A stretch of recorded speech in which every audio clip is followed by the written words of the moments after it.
Abbreviation, acronyms. அப்ரிவியேஷன்னா என்ன? சொற்குறுக்கம். நேற்று பார்த்தோம், தமிழில் சொற்குறுக்கம்னு சொல்லுவோம். அதுதான் இது. ஒரு ஆங்கிலத்தில் ஒரு வார்த்தையையோ அல்லது சில வார்த்தைகளையோ, ஒரு ஃப்ரேஸ், சொல் தொகுதியையோ சுருக்கி சில எழுத்துக்களில் சொல்வது தான் அப்ரிவியேஷன். அதை எழுத்தா சொல்றது தான் அப்ரிவியேஷன்.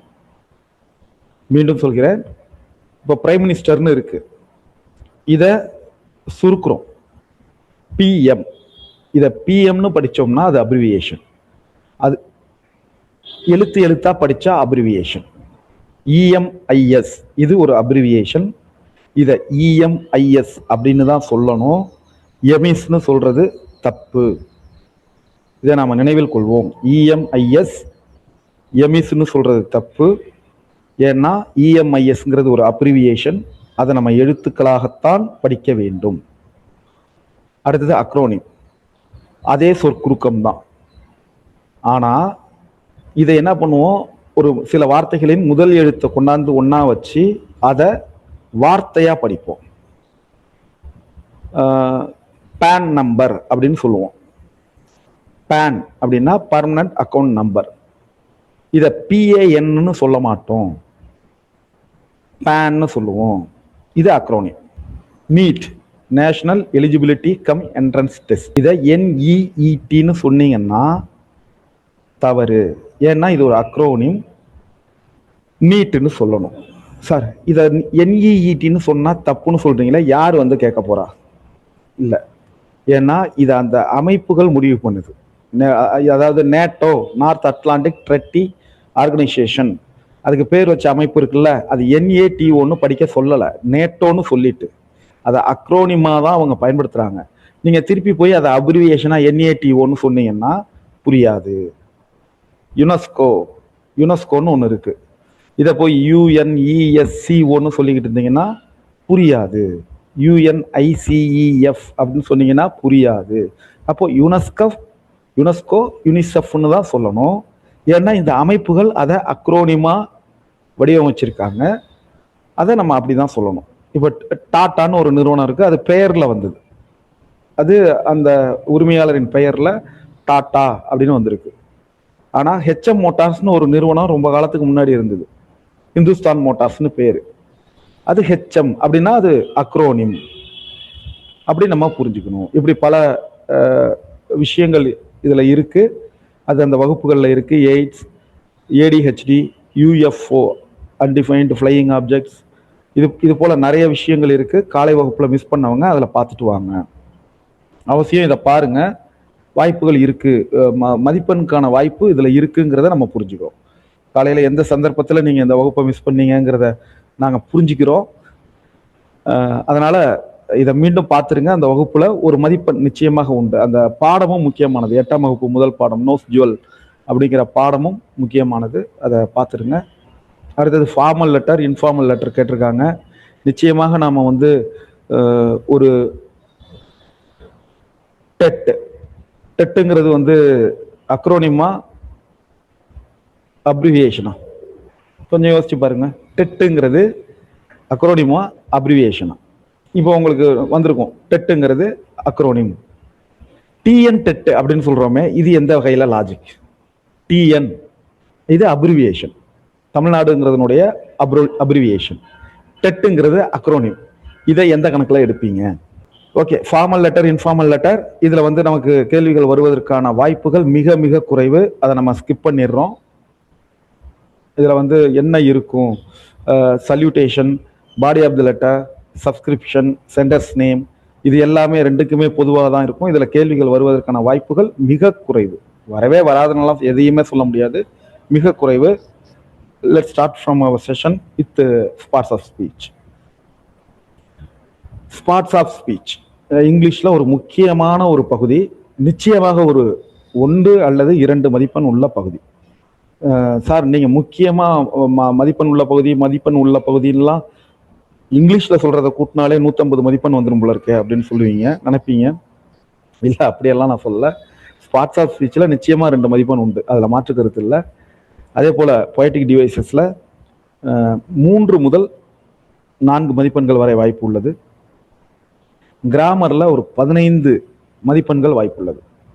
இதுக்கு மேலதான் போயம்ல நம்ம அந்த இன்டர்பிரிட்டேஷன் பண்ணி சொல்லக்கூடிய வாய்ப்புகள். அதையும் தாண்டி புனிதமானது தான் ப்ரோஸ்ல வரக்கூடிய பகுதிகள், வினா விடைகள் இருக்கு இல்லையா, அதெல்லாம் இது எல்லாம் தாண்டி கடைசியா ஒரு 3 அல்லது 4 மதிப்பெண்கள் வரும் ப்ரோஸ். ஓகே, இப்போ நவுன் நம்ம ஏற்கனவே பார்த்துட்டோம். ஒரு naming word, a person, place or thing. ஒரு மனிதனுடைய அல்லது ஒரு இடத்தினுடைய அல்லது ஒரு பொருளினுடைய பெயர். இதுல அனிமல் வரும், அடுத்தடுத்த வகுப்புகள்ல கூடுதலான விஷயங்களும் வரும். எக்ஸாம்பிள் கொடுத்துருக்காங்க, பர்சன், அக்பர். இதே போல ஒரு மனிதனுடைய பெயர், எல்லா பெயர்களுமே நவுன்ல தான் வருங்கிறத ஞாபகம் வச்சுக்கிறோம். பிளேஸ், சென்னை, உங்க ஊரும் நவுன்ல தான் வரும், உங்க ஊர் பெயரும். திங்க், கம்ப்யூட்டர், டேபிள், எல்லாமே நவுன் தான். அதாவது ஒரு பொருளோட பெயர், ஒரு இடத்தினுடைய பெயர், ஒரு மனிதனுடைய பெயர். அனிமல், டாக், அது ஒரு நவுன். அனிமலினுடைய, ஒரு விலங்கினுடைய பெயர். ஓகே, இதை நம்ம விளக்கமா பின்னாடி இப்பயே பார்க்க போறோம். இந்த ஸ்பாட்ஸ் ஆஃப் ஸ்பீச்ல 8 விஷயங்கள் இருக்கு. அதுல முதல் விஷயம் நவுன். அடுத்த விஷயம் எதுன்னா ப்ரொனவுன். ப்ரொனவுன் அப்படின்னா என்ன அப்படின்னா, நவுனுக்கு பதிலாக நாம் பயன்படுத்தக்கூடிய வார்த்தைகள். அவங்களே உதாரணம் கொடுத்துருக்காங்க, இதை பார்த்தீங்கனாலே உங்களுக்கு தெரியும். ஐ, வி, யூ, ஹி, ஷி, இது எல்லாமே ப்ரொனவுன். அப்போ இந்த இடத்துல ஒரு நவுன், ஒரு பெயர்ச்சொல் வரணும், ஒரு மனிதனுடைய பெயர்ச்சொல் வரணும், அல்லது ஒரு பொருளினுடைய பெயர்ச்சொல் வரணும். அதுக்கு பதிலாக இந்த ப்ரொனவுன் பயன்படுத்துகிறோம், இன்ஸ்டெட் ஆஃப் எ நவுன் அப்படிங்கிறத அண்டர்லைன் பண்ணி மனசுக்குள்ள வச்சுக்கிறோம். தமிழ்ல பிரதி பெயர்ச்சொல் அப்படின்னு நம்ம சொல்லுவோம். பிரதி பெயர்ச்சொல், பெயர்ச்சொல்லுக்கு பதிலாக நாம் பயன்படுத்துகிற ஒரு வார்த்தை. பெயர்ச்சொல்லுக்கு பதிலாக பயன்படுத்துகிற வார்த்தை பிரதி பெயர்ச்சொல். அதே தான் நவுனுக்கு பதிலாக பயன்படுத்துகிற வார்த்தை ப்ரொனவுன் அப்படிங்கிறத ஞாபகம் வச்சுக்கிறோம். அடுத்தது வேர்ப். இந்த வேர்ப்ங்கிறது ஒரு செயலை பற்றி சொல்லக்கூடிய வார்த்தை. ஒரு செயலை பற்றி செயலினுடைய பெயர் அப்படி ஞாபகம் வச்சுக்கோங்க. நம்ம ஏற்கனவே பார்த்ததெல்லாம் பொருளோட பெயர், மனிதனுடைய பெயர், அப்படி இல்லையா? இது ஒரு செயலை பற்றி சொல்லக்கூடிய வார்த்தை, செயலோட பெயர், சாரி எக்ஸ்பிரஷன். வா, படி, எழுது, பேசு அப்படிங்கிறதெல்லாம். அதுக்கு அடுத்தது கொடுத்துருக்காங்க ஆம், இஸ், வாஸ். இதெல்லாம் வேர்ப் தான், பட் ஆக்சிலரி வேர்ப்ஸ். இதை நம்ம உடனடியாகவே நம்ம பார்க்க போறோம். வேர்ப் தான், வினைச்சொல் தான். ஒரு செயலை பற்றி உணர்த்தக்கூடிய அல்லது சொல்லக்கூடிய ஒரு வார்த்தையை தான் நம்ம வேர்ப்னு சொல்ல போறோம். ஒரு வினைச்சொல் தமிழ்ல பார்த்துருப்போம். அடுத்தது அட்வர்ப். அட்வர்ப்ங்கிறது அந்த வினைச்சொல்ல பற்றி விளக்கக்கூடிய ஒரு சொல். எப்படி? ஒரு வினைச்சொல் இருக்கு, அவன் எழுதினான், ரைட், ரைட்ஸ் லெஜிபிளி, அழகாக எழுதினான். அவன் வந்தான், வேகமாக வந்தான். இப்படி அழகாக, புத்திசாலித்தனமாக, முழுவதுமாக, இப்படி சொல்ற வார்த்தைகள் அட்வர்ப். ஒரு செயலை பற்றிய கூடுதல் விவரங்கள். அவன் வந்தான், வேகமா வந்தான். அவன் பாடினான், அழகாக பாடினான். அவன் எழுதினான், தெளிவாக எழுதினான். அவன் ஓடினான், வேகமாக ஓடினான். அவன் ஓடினான், அவன் மெதுவாக ஓடினான். இப்படி ஒரு வேர்ப் இருக்கு.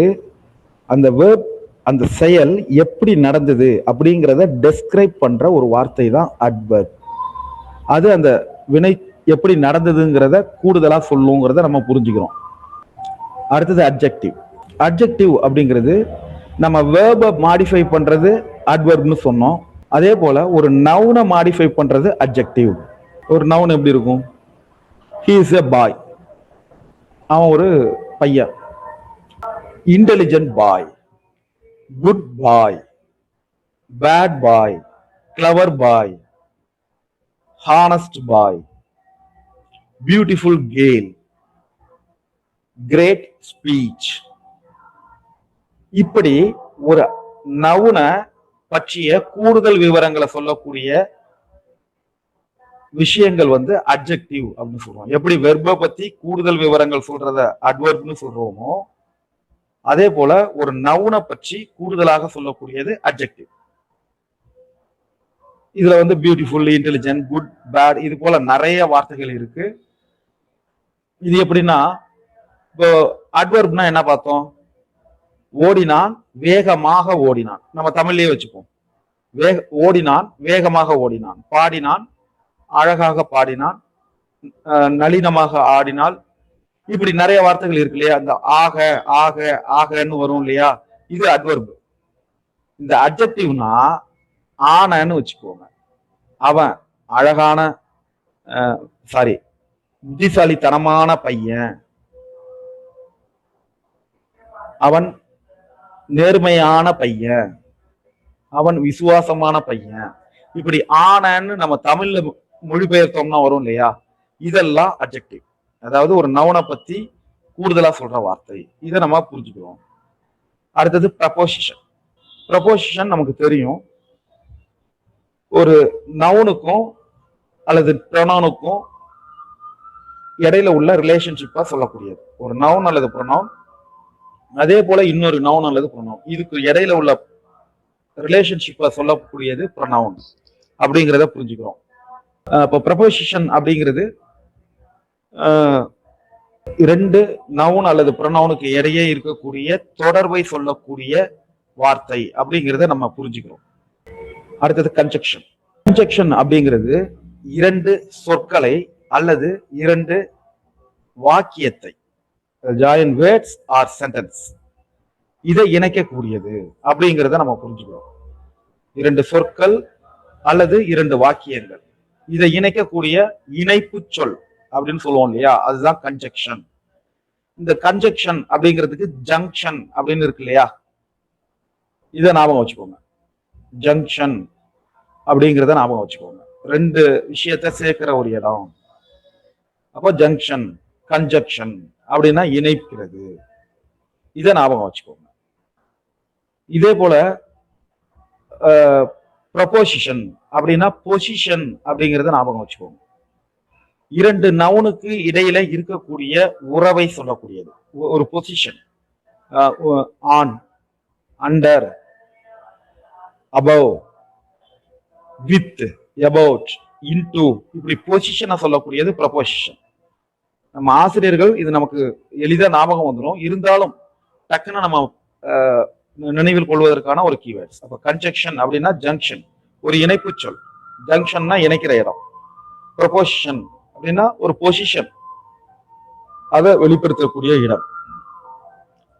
ஓகே, எல்லாத்துக்கும் சொன்னீங்களே, இதுக்கும் அட்ஜெக்டிவ்க்கும் சொல்லுங்க அப்படின்னு சொன்னீங்கன்னா அது சாத்தியம் இல்லை.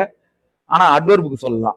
அட்வர்ப் வந்து வெர்ப பத்தி கூடுதலான விஷயங்களை ஆட் பண்ணக்கூடியது.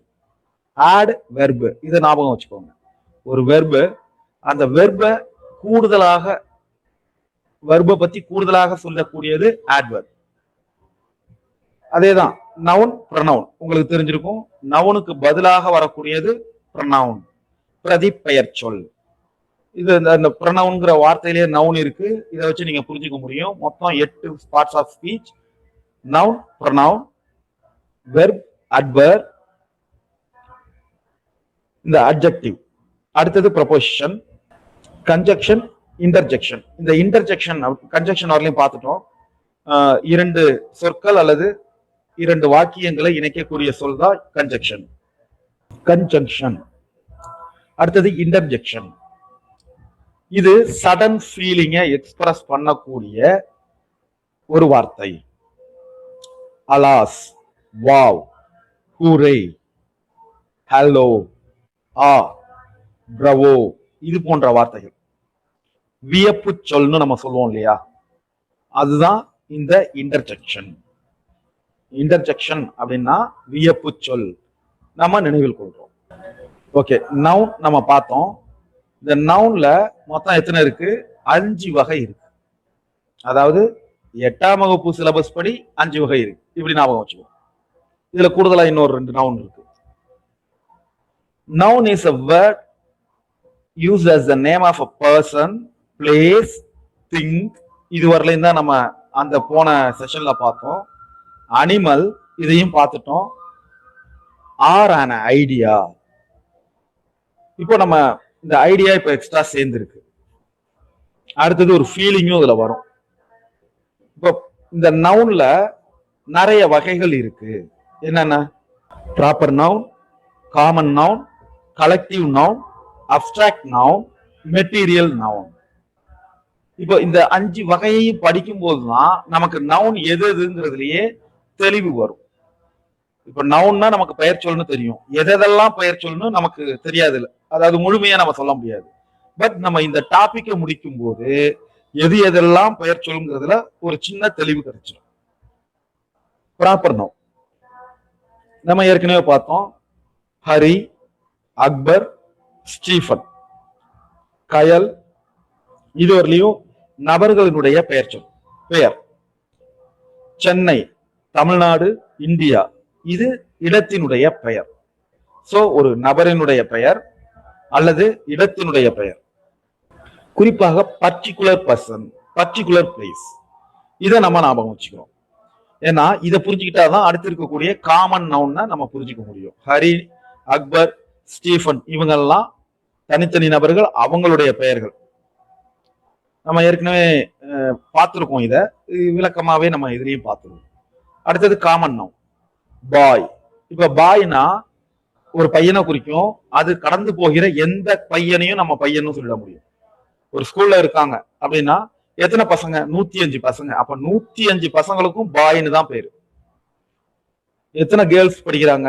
100 கேர்ள்ஸ் படிக்கிறாங்க. அப்ப 100 கேர்ளுக்கும் நம்ம கேர்ள்னு தான் ஐடென்டிட்டி பண்றோம். அப்போ பாய்ஸ் 105. இப்போ உள்ள ரிசல்ட் நிலவரப்படி கேர்ள்ஸ் எண்ணிக்கை தான் கூடுதலா சொல்லணும்.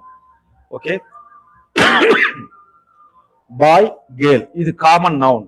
அந்த 100 பசங்களுக்கோ அல்லது 102 பொண்ணுங்களுக்கோ இந்த பாய் கேர்ள்ங்கிறது பொதுவான பெயர்ங்கிறத புரிஞ்சுக்கிறோம். ஆனா ஹரிங்கிறவன் ஹரிய மட்டும்தான் நம்ம சொல்ல முடியும். நம்ம பசங்க அத்தனை பேரையும் பாய்னு சொல்லிடுவோம். ஆனால் அத்தனை பசங்களையும் ஹரின்னு சொல்ல மாட்டோம். அத்தனை பசங்களையும் அக்பர்னு சொல்ல மாட்டோம். அத்தனை பசங்களையும் ஸ்டீஃபர்னு சொல்ல மாட்டோம். இவ்வளவுதான் வித்தியாசம். ப்ராப்பர் நவுன்ங்கிறது ஒரு பர்டிகுலர் பர்சனுடைய பெயர். காமன் நவுன்ங்கிறது அந்த class of people or same kind of thing, same kind of place, இத குறிக்கிற சொல். இப்போ ஸ்கூல்னு இருக்கு. ஸ்கூல்ங்கிறது உங்க ஸ்கூலையும் குறிக்கும், என்னுடைய ஸ்கூலையும் குறிக்கும். இதுல கலந்துகிட்டு இருக்க 600 பேருடைய பள்ளியையும் ஸ்கூல்னு தான் நம்ம சொல்லுவோம். பட் ஊராட்சி ஒன்றிய நடுநிலை பள்ளி அப்படின்னா இதுவும் காமன் தான். நாகலூர் ஊராட்சி ஒன்றிய நடுநிலை பள்ளினா அது ஒண்ணுதான். இவ்வளவுதான் விஷயம். இது ப்ராப்பர் நவுன். நாகலூர்ங்கிறது ப்ராப்பர் நவுன். கீழ்வேலூர்ங்கிறது ப்ராப்பர் நவுன். நாகப்பட்டினம் என்பது ப்ராப்பர் நவுன். தமிழ்நாடு என்பது ப்ராப்பர் நவுன். ஆனா மாவட்டம் என்பது காமன் நவுன். ஒன்றியம் என்பது common noun. Village common noun. School common noun. இப்படி நம்ம புரிஞ்சுக்கிறோம். டீச்சர்ங்கிறது காமன் நவுன். நம்ம பெயர், நம்ம ஒவ்வொருத்தருடைய பெயர் இருக்கு இல்லையா, இதை சொல்லும் போது அது ப்ராப்பர் நவுன் ஆயிடுது. அடுத்தது கலெக்டிவ் நவுன். கலெக்டிவ் நவுன் அப்படின்னா ஒரு தொகுதி, நம்பர் ஆஃப் பர்சன் இருப்பாங்க, அவங்க எல்லாருக்கும் சேர்த்து ஒரே பேர் வைப்போம். எப்படி? போலீஸ் அப்படின்னு சொல்றோம். அப்ப நிறைய பேர் இருக்காங்க, அவங்க எல்லாருக்கும் போலீஸ் தான் பேர். ஆர்மி கலெக்டிவ், அங்க இருக்கக்கூடிய அத்தனை பேரையும் நம்ம என்னன்னு சொல்றோம்? ஆர்மின்னு சொல்றோம். கிரவுட் கூட்டம். அப்ப நிறைய மனிதர்கள் இருக்காங்க, அதை சிம்பிளா சொல்லிடுறோம், கிரவுட்னு சொல்லிடுறோம்.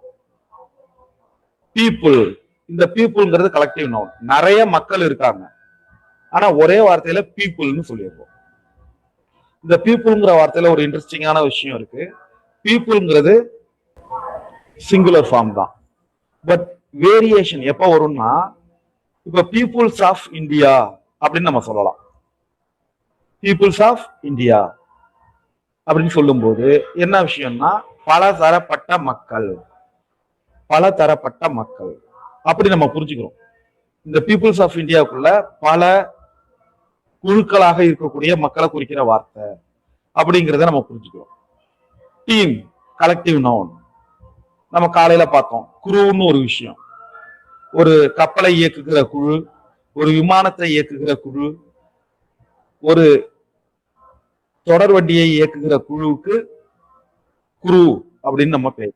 அதே போல பல விளையாட்டு வீரர்கள் இணைந்த அணிக்கு team.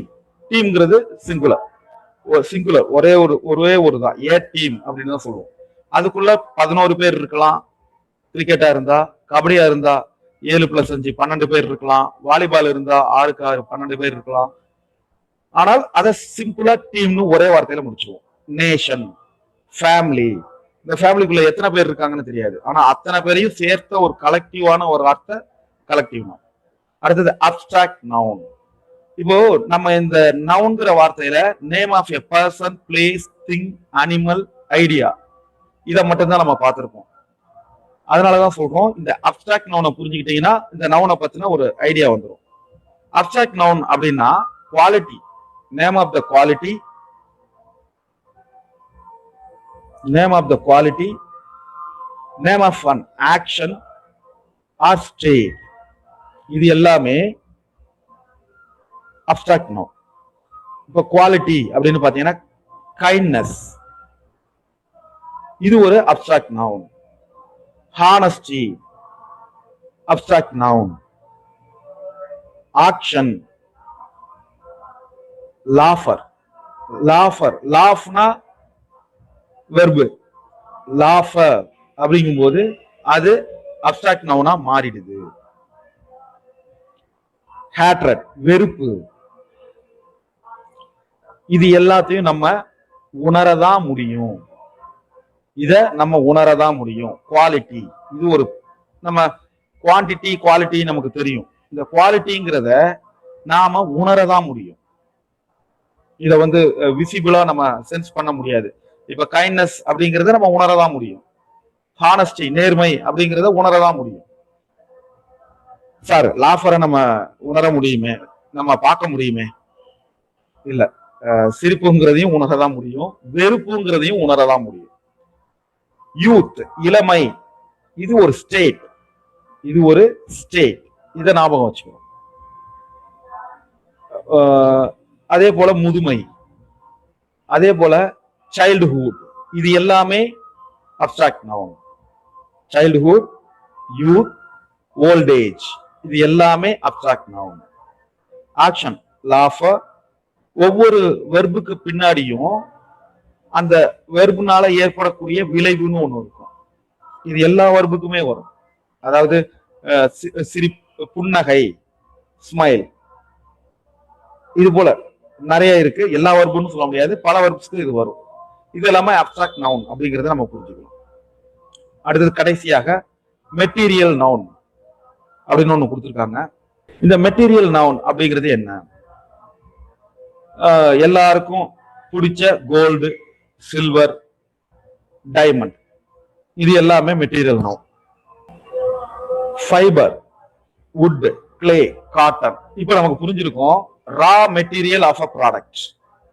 Gold ring, diamond stud, காலையில பார்த்தோம் diamond stud. Wooden table, clay toy, cotton shirt, fibre, இது போல நிறைய.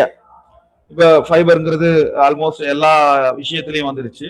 இப்போ நம்ம ஒரு ப்ராடக்டோட ரா மெட்டீரியல், அதை நம்ம மெட்டீரியல் நவுன்னு சொல்றோம். அப்போ இதுல அயன் வரும். இப்படி எல்லா மெட்டீரியல்ஸுமே இதுக்குள்ள வருங்கிறத நம்ம புரிஞ்சுக்கணும்.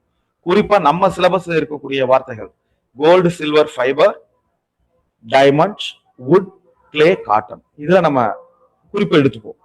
இதெல்லாம் மெட்டீரியல் நவுன். இதுல நம்ம முக்கியமா பார்க்க வேண்டியது இந்த அப்ஸ்ட்ராக்ட் நவுன் தான். ஏன்னா மற்றது எல்லாத்தையும் நம்ம பார்க்க முடியும், இந்த அப்ஸ்ட்ராக்ட் நவுனை நம்ம பார்க்க முடியாது. இளமை அப்படிங்கிறத தனியா எடுத்து காட்ட முடியாது, வெறுப்புங்கிறத தனியா எடுத்து காட்ட முடியாது, அன்புங்கிறத தனியா காட்ட முடியாது, நேர்மைங்கிறத தனியா காட்ட முடியாது, இரக்கம்ங்கிறத தனியா காட்ட முடியாது. சோ இந்த அப்டிராக்ட் நவுன் கருத்தியல் அப்படி நம்ம புரிஞ்சுப்போம். கருத்தியல் பெயர் சொற்கள் அப்படி புரிஞ்சுப்போம். இது இப்போ இதுல வந்து அவங்க இந்த டேபிள்ல கரெக்டா ஃபிக்ஸ் பண்ணுங்கன்னு சொல்லியிருக்காங்க. ஃபர்ஸ்டே நம்ம அப்படியே நம்ம மனசுக்குள்ள நம்ம யோசிப்போம், எது எது எங்க போகும்னு யோசிப்போம். ஏன்னா அதுல வினா வருவதற்கான வாய்ப்புகள் அதிகம். டேவிட் அப்படின்னு கொடுத்துருக்காங்க, இது எதுல வரும்?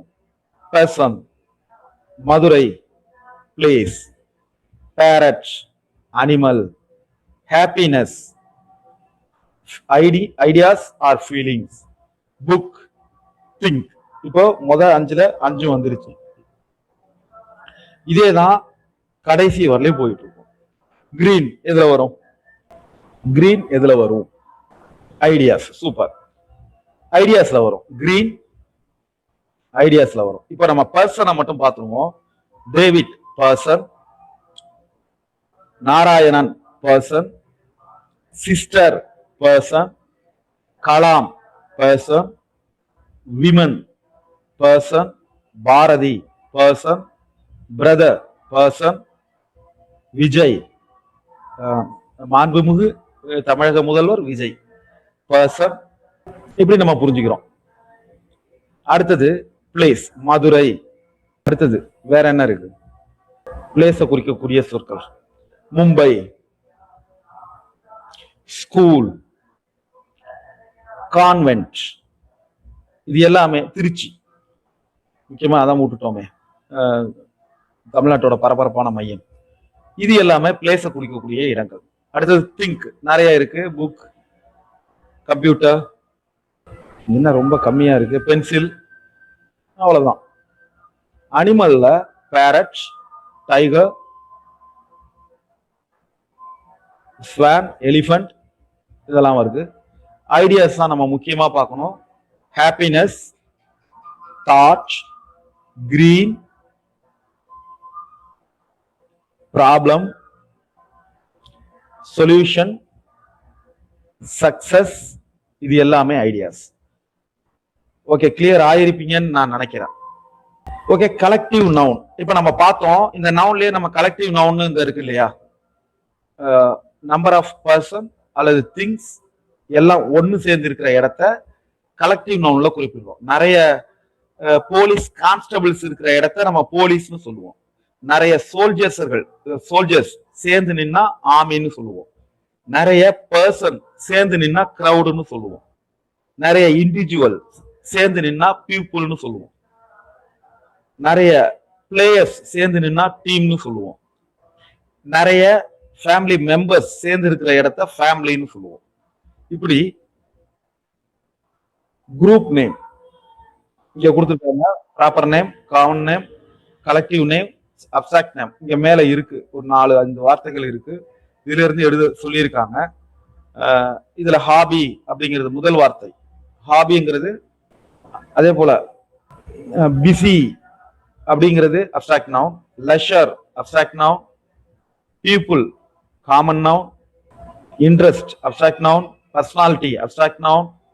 APJ Abdul Kalam proper noun. இதை நம்ம கிளியர் பண்ணிக்கிறோம். இப்போ இதை கொஞ்சம் ட்ரை பண்ணுங்க. இது நமக்கு தெரிஞ்சதுதான். Group names. அப்போ கவுஸ் சேர்ந்தது என்னவா இருக்கும்? பேர்ட்ஸ் சேர்ந்தது என்னவா இருக்கும்? சிங்கர்ஸ். அதே போல மில்க்.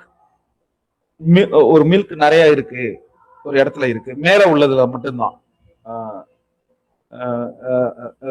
லாரி ஆஃப் மில்க் எல்லாம் சொல்லாதீங்க. மேல இருக்கிற 10 வார்த்தைகளுக்குள்ளதான் நீங்க எடுக்கணும். அடுத்தது tea, ants, grapes, rice, shoes, rain. இத நீங்க ஒரு செகண்ட் நீங்க ட்ரை பண்ணுங்க. Flock of birds, super.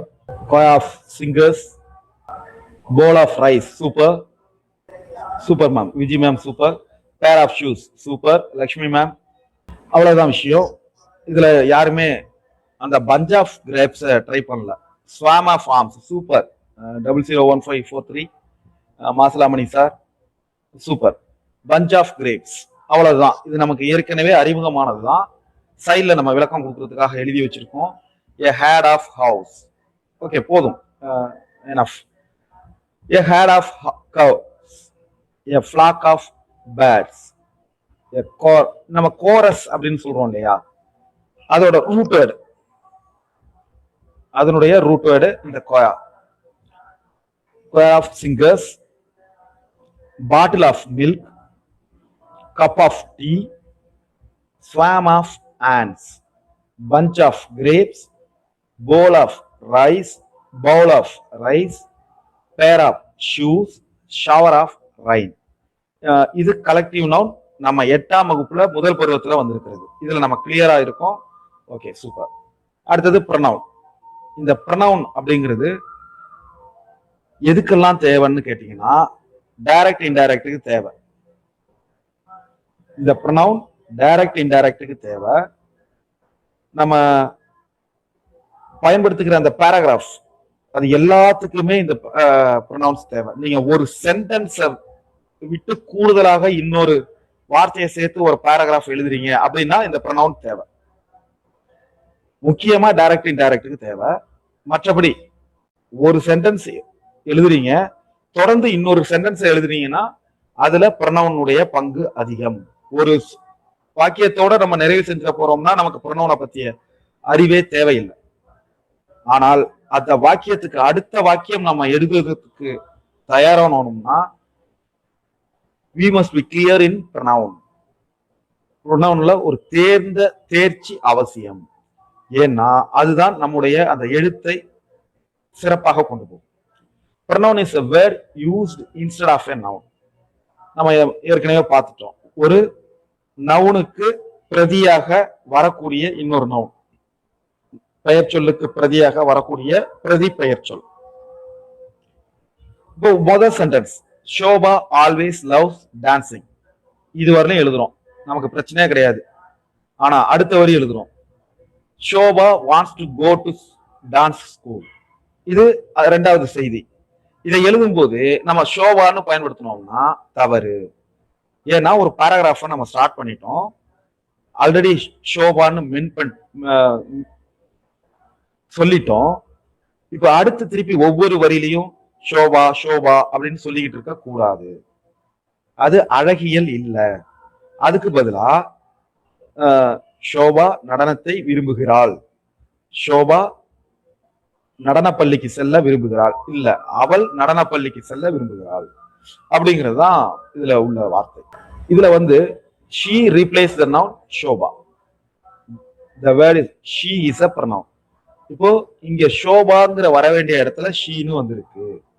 அப்போ இதுதான் பிரதி பெயர் சொல் அப்படிங்கிறத நம்ம புரிஞ்சுக்கிறோம்.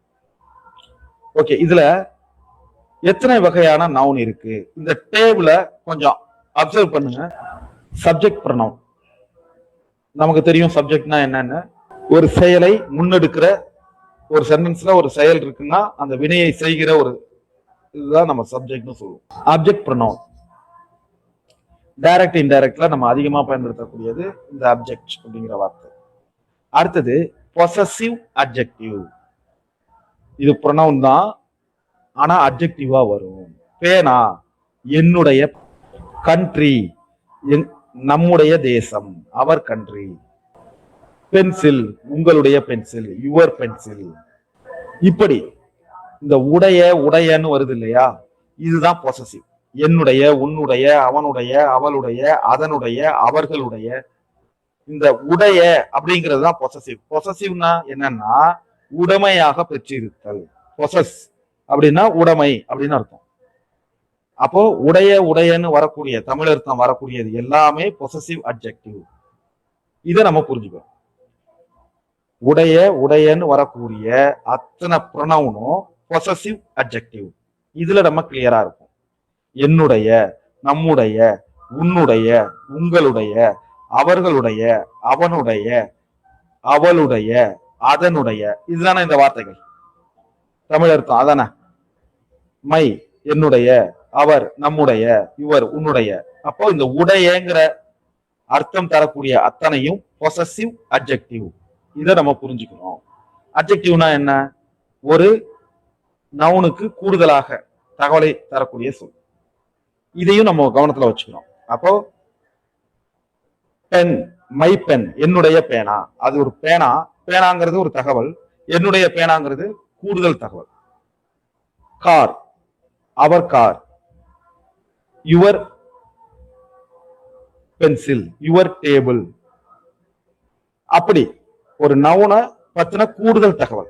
இப்ப பேனாங்கிறது சாதாரணமான ஒரு நவுனு, அது என்னுடைய பேனான்னு சொல்றது அதை பற்றின கூடுதல் தகவல், என்னுடைய அப்படிங்கிற விஷயம். அப்படி இந்த உடையங்கிறத பொசசிவ்னு புரிஞ்சுக்கிறோம். பொசஸ் அப்படின்னா உடைமை அப்படின்னு அர்த்தம். பொசஸ்னா உடைமை. இதை நம்ம ஞாபகம் வச்சுக்கிறோம். அவங்க ரொம்ப பொசசிவா இருக்காங்க அப்படின்னு நம்ம கேள்விப்பட்டிருப்போம். அப்படின்னா அவங்க அவங்களுக்கு மட்டுமே உரியதாக கருதுகிறார்கள் அப்படின்னு அர்த்தம். உடமையாக கருதுகிறார்கள், அதுதான் பொசசிவ். இதை ஞாபகம் வச்சுக்கிறோம். இப்ப சப்ஜெக்ட் ப்ரொனவுன் நமக்கு கிளியர், அது எல்லாமே சப்ஜெக்டா வரும். அப்ஜெக்ட் ப்ரொனவுன்ங்கிறது கிளியர். என்னை, உன்னை, அவனை, அவளை, அவரை, அவர்களை, அதனை, இப்படி இப்படி அப்ஜெக்டிவா வர, அப்ஜெக்ட் டைப்ல வரக்கூடியது. அப்ஜெக்ட் ப்ரொனவுன்னா நம்மை, என்னை, உன்னை, உங்களை, அவர்களை, அவனை, அவளை, அதனை, இப்படி வரக்கூடியது அப்ஜெக்ட் ப்ரொனவுன் அப்படிங்கறத ஞாபகம் வச்சுக்கிறோம். பொசசிவ் அட்ஜெக்டிவ் நம்ம நிறைய பேசிட்டோம். அடுத்தது possessive pronoun. Possessive pronoun, possessive அட்ஜெக்டிவ்னா முடியாது. என்னுடைய அப்படின்னா அதுக்கு பக்கத்துல இன்னொன்னு வரணும். என்னுடைய அப்படின்னு வந்துட்டுனா அதுக்கு பக்கத்துல ஏதோ ஒண்ணு வந்தாதான் அது முடியும். அட்ஜெக்டிவ் மட்டுமே தனியா இருக்க முடியாது. என்னுடைய அப்படின்னா என்னுடைய பேனா, என்னுடைய பென்சில், என்னுடைய கார், என்னுடைய தலையெழுத்து, ஏதோ ஒண்ணு, அங்க ஏதோ ஒண்ணு வந்து முடியணும். பொசசிவ் ப்ரொனவுன் அப்படின்னா அது கடைசியா முடிகிற தன்மையில இருக்கும். எப்படி? என்னுடையங்கிறது பொசசிவ் அட்ஜெக்டிவ், அந்த பேனா என்னுடையது அப்படிங்கிறது பொசசிவ் ப்ரொனவுன். என்னுடையது, நம்முடையது, உங்களுடையது, அவர்களுடையது, அவனுடையது, ஹெர்ஸ் அவளுடையது, இட்ஸ் அதனுடையது. இப்படி உடையன்னு வந்தா அட்ஜெக்டிவ் பொசசிவ் அட்ஜெக்டிவ், உடையது அப்படின்னு வந்தா பொசசிவ் ப்ரொனவுன். இதை நம்ம ஞாபகம் வச்சுக்கணும். அப்போ இது ரெண்டுமே நம்மளை குழப்பும். இது ரெண்டுமே நம்மளை குழப்பும். பொசசிவ் அட்ஜெக்டிவும் பொசசிவ் ப்ரொனவுனும் இப்ப படிக்கும் போது கிளியரா இருக்கிற மாதிரி இருக்கும். திடீர்னு தேர்ஸ் அப்படின்னா பொசசிவ் அட்ஜெக்டிவா பொசசிவ் ப்ரொனவுனான்னு கேட்டா ஒரு சின்ன கன்ஃபியூஸ் வரும். இதுக்குதான் நம்ம ஏற்கனவே ஒரு ஃபார்முலா சொல்லியிருக்கோம். பைபோலார், பைபோலார் அப்படின்னா இருதுருவ எல்லையில நிற்கக்கூடிய ஒரு விஷயத்த ஞாபகம் வச்சுக்கும் போது ஒரு விஷயத்த கிளியரா புரிஞ்சுக்கிறோம். என்னது? என்னுடைய, உன்னுடைய, அவனுடையன்னு வந்தா பக்கத்துல ஏதோ ஒண்ணு வரணும். அப்ப அது அட்ஜெக்டிவ், பொசசிவ் அட்ஜெக்டிவ். அப்ப அது இல்ல, மைன்னு வருது, என்னுடையதுன்னு வருது அப்படின்னா பொசசிவ் ப்ரொனவுன். நம்ம பொசசிவ் அட்ஜெக்டிவ் மேல கவனம் செலுத்துங்க. பொசசிவ் ப்ரொனவுனை ஒரு வாட்டி படிச்சுக்கோங்க, விஷயம் முடிஞ்சிடும். ஓகே, கிளியரா இருக்கும்னு நினைக்கிறேன். கூடுதல் விளக்கம் தேவையா? Okay, thank you Maslamani sir. Subject pronoun, object pronoun. இப்ப நம்ம அங்கேயே அதை நம்ம டீட்டெயிலா பார்க்கல. ஏன்னா இதனாலதான். சப்ஜெக்ட் ப்ரொனவுன்னா என்ன? இது சப்ஜெக்ட் ஆஃப் எ வர்ப். நான், நாம், யூ, ஹி, ஷி, இட், தே. இது என்னன்னா ஒரு வினைச்சொல் இருக்கு, அதுக்கு இது சப்ஜெக்டா இருக்கும்.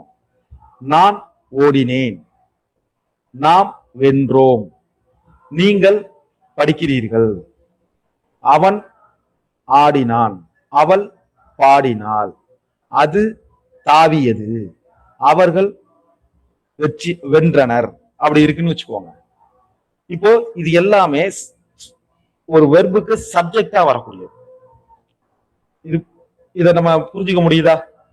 அவர்கள், நான் ஓடினேன், நாம் விளையாடினோம், நீங்கள் வெற்றி பெற்றீர்கள், அவன் பாடினான். இப்ப இது எல்லாமே எழுவாய் அப்படிங்கிற இடத்துல வருது. அதாவது ஒரு செயலை செய்யக்கூடிய இடத்துல அது வருது, சப்ஜெக்டா வருது. இதை நம்ம புரிஞ்சுக்கிறோம். சப்ஜெக்டா வருதுங்கிறத புரிஞ்சுக்கிறோம். she is my friend, it is my dog, they are reading. ஆக்சுவலா இந்த எக்ஸாம்ல பாத்தீங்கன்னா கொஞ்சம் கன்ஃபியூசிங்கா தான் இருக்கும். நான் சொன்னதை ஞாபகம் வச்சு, அவன் ஓடினான், அவர்கள் வென்றார்கள், இப்படி ஞாபகம் வச்சுக்கோங்க. இதான் subject pronoun. she is my friend, அவன் என்னுடைய நண்பன். இதுல வந்து இந்த ஆக்சிலரி வெர்பு வந்து ஒரு தெளிவான விஷயத்தை புரிய வைக்காது. ஏன்னா வெர்புன்னு கொடுத்துருக்காங்க, இங்க எக்ஸாம்பிள் கொடுத்துருக்கிறதெல்லாம் ஆக்சிலரி வெர்பு. ஓகே, அடுத்தது அப்ஜெக்ட் ப்ரொனவுன். அப்ஜெக்ட் ப்ரொனவுன்னா என்னன்னா, replace a noun with an object. இங்க என்ன கொடுத்துருக்காங்க, எல்லா விதமான ப்ரொனவுனையும் கொடுத்துருக்காங்க. me, us, you, him, her, it, them. இது அந்த பொசசிவ் அட்ஜெக்டிவை விட்டுட்டாங்க, பொசசிவ் ப்ரொனவுனை விட்டுட்டாங்க. அப்ஜெக்ட் ப்ரொனவுனை மட்டும்தான் கொடுத்துருக்காங்க, சப்ஜெக்ட் ப்ரொனவுனை விட்டுட்டாங்க. அப்ஜெக்ட் ப்ரொனவுனை மட்டும்தான் நடுவில் கொடுத்துருக்காங்க. அப்போ இது என்ன பண்ணுது, the painting is done by me, என்னால் செய்யப்பட்டது. அவர்களை அழைத்தான், உங்களிடம் கொடுத்தேன். இப்படி ஒரு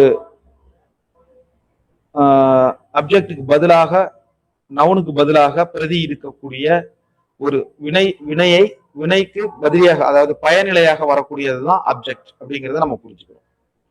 ஒரு வினைக்கு பயனிலையாக வரக்கூடியது அப்படிங்கிறத நம்ம புரிஞ்சுக்கிறோம். ஓகே, இந்த இடத்துல வந்து இந்த மாதிரி தான் நமக்கு வினாக்கள் வரும். இந்த கொடுத்துருக்காங்க இல்லையா, இந்த மாதிரி தான் நமக்கு வினாக்கள் வரும். ஒரு வாக்கியம் கொடுத்துருவாங்க, இதை மாத்துங்கன்னு சொல்லுவாங்க. I saw Mr Balu this morning and gave Mr Balu my homework. இந்த இடத்துல என்ன வரும், மிஸ்டர் பாலு வந்தா ஹீ தானே வரும் அப்படின்னு நம்ம யோசிப்போம். ஆனா இங்க என்ன வரும், கரெக்டா பாருங்க, ஹிம் வரும். நான் காலையில பாலுவை பார்த்தேன், அவர்கிட்ட என்னுடைய ஹோம்ஒர்க்கை கொடுத்தேன். Muthu likes computer but he doesn't play computer games very often. அப்போ இந்த இடத்துல என்ன வரும், ஏற்கனவே கம்ப்யூட்டர் கேம்ஸ் வந்துருச்சு. அப்போ திருப்பி கம்ப்யூட்டர் கேம்ஸ் வரணுமா, வேண்டாம், அது அழகியலா இருக்காது. அப்போ என்ன பண்ணணும், அப்போ அந்த இடத்துல கம்ப்யூட்டர் கேம்ஸ்க்கு பதிலா கம்ப்யூட்டர் கேம்ஸ்னு வந்திருக்கு, ப்ளூரல், them அப்படின்னு போட்டுக்கிறோம். My aunt lives in Trichy but my aunt often comes to visit my family. அப்ப இந்த இடத்துல என்ன வரும், இந்த இடத்துல நல்லா புரிஞ்சுக்கோங்க. முதல் சென்டென்ஸ் நம்பர் 1 எக்ஸாம்பிள்ல கேவ் பாலுன்னு வந்திருக்கு, அதாவது வெர்புக்கு பின்னாடி பாலுன்னு வந்திருக்கு. அப்ப ஹிம்னு போட்டோம், அப்ஜெக்ட் ப்ரொனவுனா போட்டோம். அதே போல he doesn't play computer games, play வெர்புக்கு பின்னாடி வந்திருக்கு. அப்போ அந்த இடத்துலயும் அப்ஜெக்ட் ப்ரொனவுன். ஆக்சுவலா இட்டுங்கிறது எல்லா இடத்துலயும் ஒன்னாதான் வரும்னு வச்சுக்கோங்க, இட்ஸ்ல மட்டும்தான் மாறும். இப்ப மை aunt often comes, இது எந்த இடத்துல வந்திருக்கு, வெர்புக்கு முன்னாடி வந்திருக்கு. அப்போ இது சப்ஜெக்டா இங்க ஆக்ட் பண்ணுது. அப்போ என்ன போடணும், she போடணும். அப்போ வெர்புக்கு பின்னாடி வந்திருந்தா அப்ஜெக்ட். நான் சுருக்கமா சொல்றேன், அதாவது ஷார்ட்கட் சொல்றேன், இது வந்து எல்லா இடத்துக்கும் பொருந்தும்னு அர்த்தம் இல்ல. ஒரு குழப்பமான சூழ்நிலையில இதை முடிவு எடுத்துக்கோங்க. வெர்புக்கு பின்னாடி வந்திருந்தா அப்ஜெக்ட், வெர்புக்கு முன்னாடி வந்திருந்தா சப்ஜெக்ட், அப்படி ஞாபகம் வச்சுக்கோங்க. அந்த வினையை செய்வது, அவங்க என் வீட்டுக்கு அப்பப்போ வருவாங்க, அத்தை. அப்போ அவள், அந்த அர்த்தம் தான் வரும். ஷீ அப்படிங்கிறது தான் வரும். Neil Armstrong was born in 1930. இப்போ இதே தான் ஏற்கனவே சொன்னவர்கள் தான். landed on the moon in 1969. அப்போ அவர் அந்த வினையை செய்யறார், எதை, landed. அப்போ அவர் தான் சப்ஜெக்ட். அப்ப நீல் ஆம்ஸ்ட்ராங் சப்ஜெக்ட்னு வரும்போது சப்ஜெக்ட் ப்ரொனவுன் he வரும், புரிஞ்சுக்கிறோம். he helped the old lady, he gave the old lady. இப்போ என்ன வரும், ஹீங்கிறது சப்ஜெக்ட் ப்ரொனவுன், ஆனா ஆக்சுவலி அது இருக்கு. gave the old lady, இதை தான் நம்ம மாத்தணும். இந்த old lady இப்ப என்னவா இருக்கு, வெர்புக்கு பின்னாடி இருக்கு, அந்த வினையோட பயனை ஏற்றுக்கொள்ளக்கூடிய இடத்துல இருக்கு. அப்ப என்ன வரும், சப்ஜெக்ட் ப்ரொனவுன் வருமா, அப்ஜெக்ட் ப்ரொனவுன் வருமா? Object pronoun. அப்ஜெக்ட் ப்ரொனவுன்னா என்ன? ஹர். அவ்வளவுதான். ஓகேவா? அடுத்தது பொசசிவ் அட்ஜெக்டிவ், பொசசிவ் ப்ரொனவுன். இதை நம்ம நிறைய விளக்கமா பார்த்தாச்சு. இதை பார்க்கும்போது இன்னும் கிளியரா புரிஞ்சிடும். Possessive adjective, to show something belongs to somebody. அதான் உடைய, யாரோ ஒருத்தருக்கு சொந்தமானது அப்படின்றத சொல்ற விஷயம். யாருடைய அப்படிங்கிற கேள்விக்கு பதிலாக வந்தால் அது பொசசிவ் அட்ஜெக்டிவ். மை ஷர்ட், என்னுடைய சட்டை, உன்னுடைய புத்தகம், அவனுடைய நாய், நம்முடைய பறவை, இதெல்லாம் பொசசிவ் அட்ஜெக்டிவ். பொசசிவ் ப்ரொனவுன்னா என்ன? To replace the possessive adjective. இது எந்த வகையில சரியான விளக்கம், அதை எனக்கு சொல்ல புரியல. இப்படி மாத்துங்க. Green shirt is mine. அந்த கிரீன் ஷர்ட் என்னுடையது. அந்த புது புத்தகம் உங்களுடையது. சின்ன நாய் அவனுடையது. சத்தம் போடுற பறவை நம்முடையது. இத நம்ம புரிஞ்சுக்கிறோம். Okay. Change the possessive adjective into possessive pronoun. Try பண்ணுங்க. Super ma'am, Geetha Ravi ma'am, அருமை. The wooden house is ours. Super. 0321. The red bike is his. Super. 3770. Super. we are all clear in this subject. நம்ம தாண்டிடலாம்னு நினைக்கிறேன். Super, எல்லாருமே அட்டகாசமா முடிச்சிருக்கீங்க. அடுத்தது வெர்புக்கு வரோம். Verb அப்படின்னா என்ன?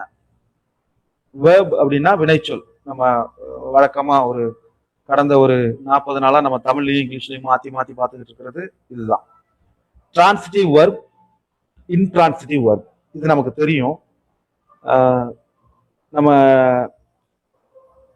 செய்வினை, செயற்பாட்டு வினை, ஆக்டிவ் வாய்ஸ், பேசிவ் வாய்ஸ், இதுல வரும்போது மட்டும் இதை நம்ம பேசுவோம். டிரான்சிட்டிவ் வெர்ப், இன்ட்ரான்சிட்டிவ் வெர்ப் அப்படிங்கிறதான வித்தியாசத்தை நம்ம அந்த இடத்துல தான் நம்ம பார்ப்போம். Verb is a word to express an action of a state. ஒரு நிலையையோ அல்லது ஒரு செயலையோ எக்ஸ்பிரஸ் பண்ணக்கூடிய வார்த்தை வெர்பு. அதுல டிரான்சிட்டிவ் வெர்ப் அப்படிங்கிறது express action with an object. ஒரு ஆப்ஜெக்டை வச்சுக்கிட்டு எக்ஸ்பிரஸ் பண்றது ஒரு செயலை.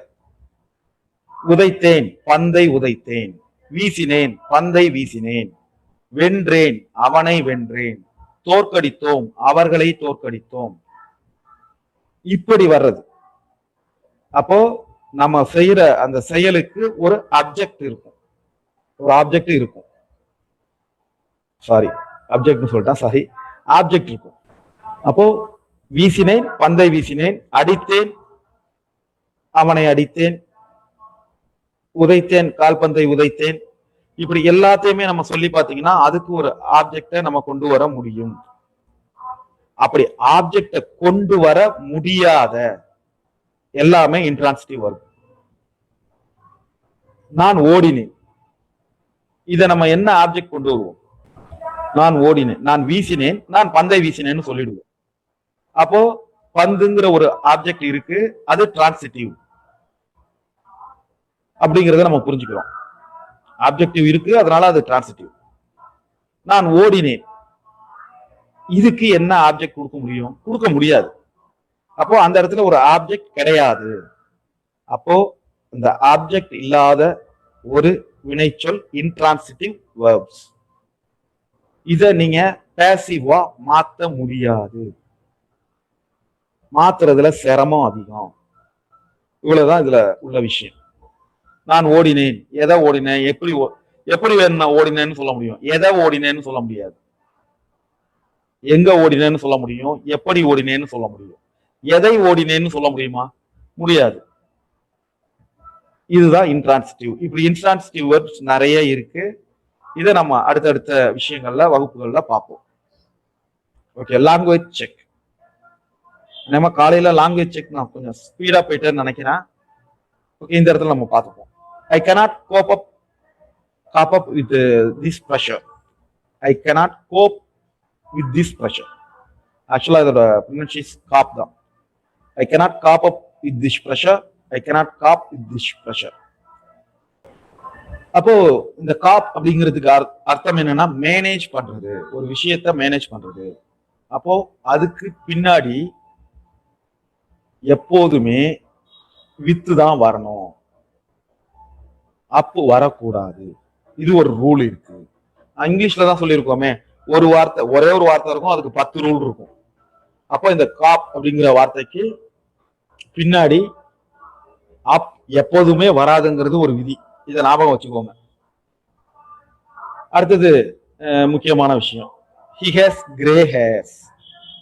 எல்லாருமே நம்ம வருத்தப்படுற விஷயம் கிரே ஹேர் அப்படிங்கிறது. இந்த கிரே ஹேர்ஸ் அப்படிங்கிறதுக்கு ஹேர்ஸ் அப்படிங்கிறது அன்கவுண்டபிள். ஸோ அதுக்கு ஹேர்ஸ்ன்னு வராது, ஹேர்னு தான் வரும். கிரே ஹேர் அப்படின்னா வெள்ளை முடி. அப்போ இந்த கிரே ஹேர்ங்கிறது கிரே ஹேர்ஸ்னு சொல்லக்கூடாது, வெள்ளை முடின்னு தான் சொல்லணும். நம்ம முடிகள்னு சொல்ல மாட்டோம், தலை முடின்னு தான் சொல்லுவோம் தமிழ்ல கூட. ஏன்னா அதை எண்ண முடியாது. தண்ணீர், தண்ணீர்கள்னு சொல்ல மாட்டோம், நிறைய இருந்தாலும் தண்ணீர் தான், ஏன்னா அன்கவுண்டபிள். மண், மண்கள்னு சொல்ல மாட்டோம், மண்ணு தான், ஏன்னா அது uncountable.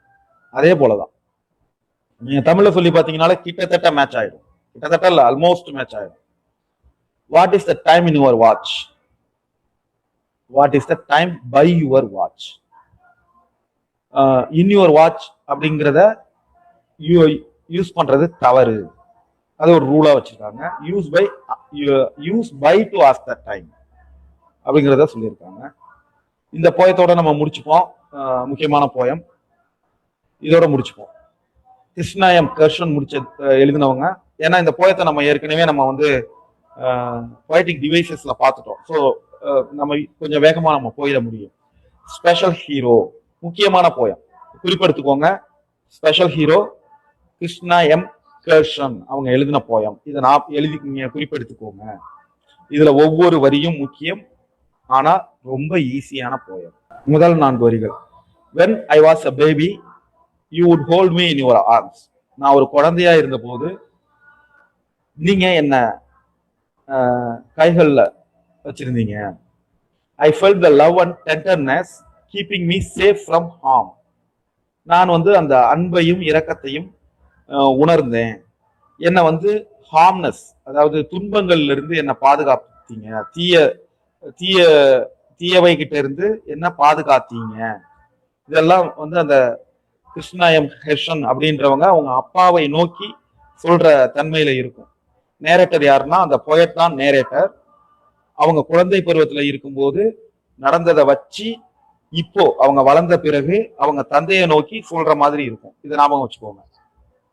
when I was a baby, நான் குழந்தையாக இருந்த போது you would hold me in your arms, நீங்க உங்க கைகள்ல என்ன வச்சிருந்தீங்க. I felt the love and tenderness, நான் அன்பையும் இரக்கத்தையும் உணர்ந்து கொண்டேன். keeping me safe from harm, தீயவைகளில் இருந்து என்னை பாதுகாப்பா வச்சிருந்தீங்க. keeping me safe from harm, I would look up into your eyes, நான் உங்க கண்களுக்குள்ள பார்ப்பேன். அங்க all the love I would see, அங்க இருக்க அத்தனை அன்பையும் என்னால் பார்க்க முடிந்தது. how did I get so lucky, நான் எப்படி இவ்வளோ லக்கியா இருக்க முடியும். you were the dad chosen for me, நீங்கள் தான் எனக்காக தேர்ந்தெடுக்கப்பட்ட தந்தை அப்படிங்கிறதுல நான் எவ்வளவு பெரிய லக்கி. எனக்கான அப்பாவா நீங்க இருக்கிறதுல நான் எவ்வளவு பெரிய லக்கி அப்படிங்கிறதா என்னுடைய அர்த்தம். This is something special about a father's love. இது வந்து அப்பாவுடைய அன்பை பற்றி ஒரு ஒரு ஏதோ ஒரு அதுல ஒரு சிறப்பு இருக்கு. seems it was sent to me from some place above. இத பார்க்கும்போது எனக்கு ஏதோ இது எங்கேயோ இருந்து மேல சொர்க்கத்திலிருந்து அபியபவ் அப்படின்னு கொடுத்துருக்காங்கன்னா மேல இருந்து நம்ம பொருள் கொள்ளக்கூடாது, சொர்க்கத்திலிருந்து எனக்காக அனுப்பி வைக்கப்பட்ட மாதிரி இருக்கு அப்படிங்கிறது தான் இதனுடைய அர்த்தம். அப்பாவின் அன்புல ஒரு சிறப்பு இருக்கு, சம்திங் ஸ்பெஷல், ஏதோ ஒரு சிறப்பு இருக்கு. இதை பார்க்கும்போது எனக்கு இது ஏதோ சொர்க்கத்திலிருந்து எனக்காக அனுப்பி வைக்கப்பட்ட மாதிரி தெரியுது. சம்திங் அப் அபவ் அப்படிங்கிறது இதுல வினா வர்றதுக்கான வாய்ப்பு அதிகம்ங்கிறதுனால நான் திருப்பி சொல்றேன் அப் அபவ். அப்போ இந்த 2 வரியை கொடுத்துட்டு எங்க அப்படின்னாங்கன்னா இது ஒரு ஹெவன் அப்படிங்கிற அர்த்தத்துல நம்ம புரிஞ்சுக்கலாம். அவர் லவ் இஸ் எவர் லாஸ்டிங். எவர் லாஸ்டிங்னா எப்போதுமே முடியாது, நம்ம அன்பு வந்து எப்போதுமே முடியாதது. I just wanted to you know that you are my special hero. நான் இப்போ என்ன உங்களுக்கு தெரிய வைக்க விரும்புறேன்னா, நீங்க தான் என்னுடைய special hero. I wanted to tell you so. அதை நான் உங்கள்கிட்ட சொல்ல விரும்புறேன். அநேகமா இந்த போயம் கொஞ்சம் உங்களுக்கு புரிஞ்சிருக்கும்னு நம்புறேன். திருப்பி சொல்லணுமா? தேவையில்லைன்னு நினைக்கிறேன். அவர் லவ் இஸ் எவர் லாஸ்டிங், எப்போதுமே தீராதது. ஓகே, நம்ம அந்த முக்கியமான வார்த்தைகளை பார்த்துருவோம். டெண்டர்னஸ், ஜென்டில்னஸ் அல்லது கைண்ட்னஸ், இரக்கம், ஒரு ஜென்டில்னஸ் அப்படிங்கிறத புரிஞ்சுக்கணும். Ever lasting, lasting for ever, எப்போதுமே தீராதது அல்லது நீண்ட காலத்திற்கு தீராதது. Special, different from what is usual. ஸ்பெஷல்னா என்ன? யூஷுவலா இல்லாததுதான் ஸ்பெஷல் அப்படின்னு சொல்லி ஒரு அழகான அற்புதமான விளக்கம் கொடுத்துருக்காங்க. ஓகே, இதுல எப்படி கேள்விகள் வரலாம்? நார்மலா அந்த பொயட்டிக் டிவைசஸ்ல, அதாவது போயம்ல இருந்து எப்படி கேள்விகள் வரலாங்கிறதுக்கு இந்த போயம் வந்து ஒரு அற்புதமான உதாரணம். ஹூ இஸ் த ஸ்பீக்கர், இந்த வரியை கொடுத்துட்டு ஒரு வரி இதுல இருந்து ஏதோ ஒரு வரியை கொடுத்துடுறாங்க. ஏன்னா அதனாலதான் இது இவ்வளவு முக்கியம்னு சொன்னேன். ஒரு வரியை கொடுத்துட்றாங்க. ஹூ இஸ் த ஸ்பீக்கர்னா the poet is the speaker. Who is the special hero mentioned in the poem? Her father. How did the child feel when he was held by his dad? எப்படி அவங்க உணர்ந்துக்கிட்டாங்க? Safe, love and tenderness, அதை நம்ம எழுதிக்கிறோம். Seem it was sent to me from some place up above. இந்த வரிகள் நான் திருப்பி திருப்பி சொல்றேன், இது ரொம்ப முக்கியமான கேள்வி. What do the above lines mean? இந்த வரியில என்ன புரிஞ்சுக்கிறீங்க அப்படின்னு இதுல கேட்டிருக்காங்க. இது வந்து பாட புத்தகத்துல உள்ள வினா. நமக்கு டெட்ல வந்து 4 ஆப்ஷன்ஸ் கொடுக்கணும். அப்போ இந்த அப்யபவ்ங்கிற சொல் வந்து எதை குறிக்குது? ஹோம் அப்படின்னு கொடுக்கலாம். ஆப்ஷன்ஸ் 4 ஆப்ஷன்ஸ் எதை வேணாலும் கொடுக்கலாம். ஸோ அது வந்து ஒரு ஹெவன் அப்படிங்கிறத நம்ம ஞாபகம் வச்சுக்கிறோம். அல்லது ஹெவனுக்கு பதிலாக அதுக்கு ஈக்குவலண்டான வார்த்தைகள் ஏதாவது இருந்தால் அதை நம்ம நினைவில் கொள்றோம். What did the child want to tell its dad? அந்த குழந்தை வந்து அவங்க அப்பா கிட்ட என்ன சொல்ல விரும்புச்சு? ஸ்பெஷல் ஹீரோ அப்படிங்கிறத சொல்ல விரும்புச்சு. Okay, identify the alliteration in the given lines. alliteration அப்படின்னா என்னன்னு நமக்கு தெரியும். மெய்யொலி மீண்டும் மீண்டும் வருவது, ஒரு வரியிலேயே மெய்யொலி மீண்டும் மீண்டும் வருவது, வவ்வல் சவுண்ட் மீண்டும் மீண்டும் வருவது. சம்திங் ஸ்பெஷல், ரெண்டுலயுமே எஸ், இந்த எஸ் எழுத்து இருக்கு இல்லையா, அது சேம் சவுண்ட்ல ப்ரொனன்ஸ் ஆகுது. Something special. அப்போ இதுதான் அந்த மெய்யொலி மீண்டும் மீண்டும் வருவது, இதுதான் alliteration. அதை நம்ம புரிஞ்சுக்கிறோம். Big out the rhyming words from the poem. இது நம்ம போயத்தை முழுசா கொடுக்க மாட்டாங்க, அதை நம்ம புரிஞ்சுக்கிறோம். ஓகே, உமன் ஆன் பிளாட்ஃபார்ம் 8 நம்ம அடுத்த வகுப்புல பார்ப்போம். ரஸ்கின் பாண்ட் எழுதின ஒரு அட்டகாசமான ஒரு விஷயம். ஓகே, நன்றி சகோதர சகோதரிகளே.